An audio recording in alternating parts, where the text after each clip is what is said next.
আপনি যতই ভালো হন না কেন, যদি ভুল জায়গায় থাকেন তাহলে আপনার মূল্য খুব একটা থাকবে না। তাই আপনি যতই দক্ষ হন না কেন, আপনার ভুল জায়গায় থাকা উচিত নয়।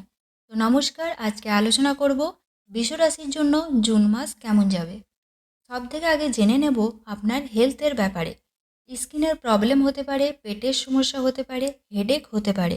এই দিকটা আপনাকে ধ্যান দিতে হবে। এরপর জানবো আপনার পড়াশোনার ব্যাপারে। পড়াশোনা খুব ভালো হবে এই মাসে। পড়াশোনা রিলেটেড কিছু করতে চাইলে করতে পারেন, ভালো হবে। এরপর জানবো লাভ লাইফের ব্যাপারে।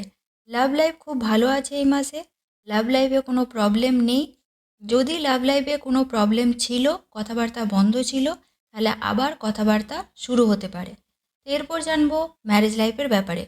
আপনার লাইফ পার্টনার কোথাও লং ট্রাভেলে যেতে পারে আপনার সাথে, বা কর্মসূত্রে লং ট্রাভেলে যেতে পারে। ম্যারেজ লাইফ খুব ভালো আছে এই মাসে। এরপর জানবো আপনার ভাগ্য, কেরিয়ার, বিজনেস। ভাগ্য খুব ভালো আছে। আপনি নতুন কোনো কাজ করতে চাইলে করতে পারেন, শুভ কোনো কাজ করতে চাইলে করতে পারেন। ভাগ্য আপনার সাথ দেবে। কেরিয়ারের ক্ষেত্রে ভালো দেখাচ্ছে। যারা জবলেস তারা জব পেতে পারে। বেশ কিছুদিন ধরে কর্ম নিয়ে লেজিনেস ছিল, টেনশন ছিল, কিন্তু এই মাসে কর্মক্ষেত্রে কোনো প্রবলেম নেই। বিজনেস ভালো হবে এই মাসে। নমস্কার, আজকের মতো এই পর্যন্তই।